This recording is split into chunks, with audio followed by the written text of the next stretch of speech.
Before starting your work, make sure you are wearing the right PPE uniform. As shown in the video, proper boots and an apron. The tenon saw. This part here is the handle. This part is the blade.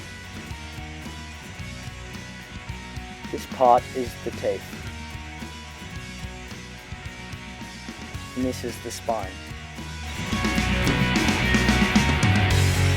When holding the tenon saw, we use the pistol grip.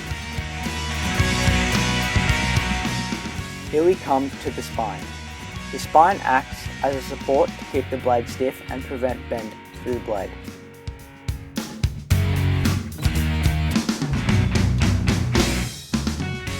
As you can see here, the teeth face forward. It is designed that way so it will cut when you push. What is TPI? TPI is teeth per inch. The more or less teeth per inch allows for a smoother or rougher cut.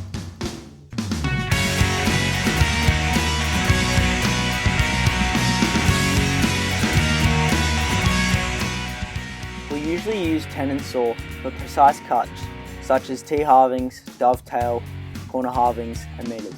We can also use it for cuts such as finger joints and dovetail finger joints. Before starting your work, you must make sure you have all the right tools and that your workplace is neat and tidy.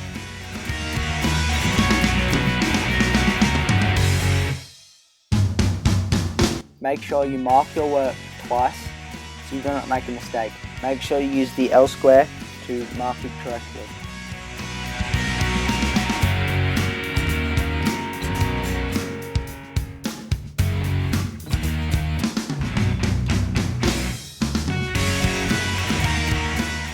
How should the workpiece be held in place?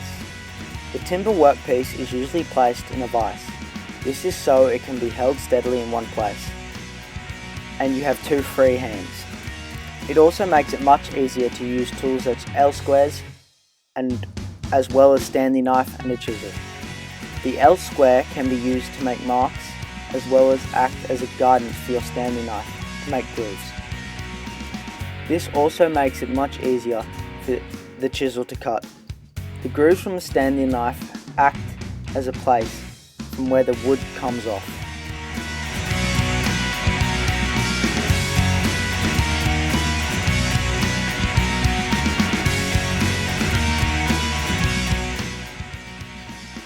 Whilst cutting, you should have one hand on the blade and the other guiding the blade.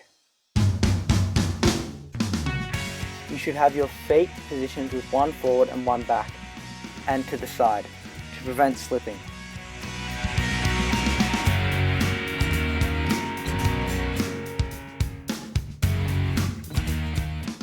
The first direction of the cut should be forwards, so it makes a big enough groove and makes it easier to cut later on.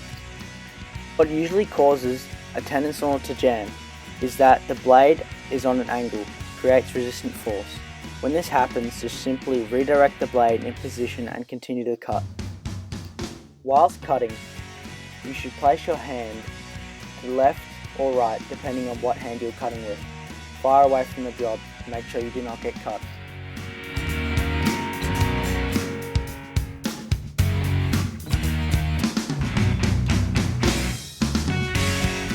The back saw should only go a few inches or until it reaches the marking that you have made with the L square and with the knife. Always look down and check how close you are from getting to that mark.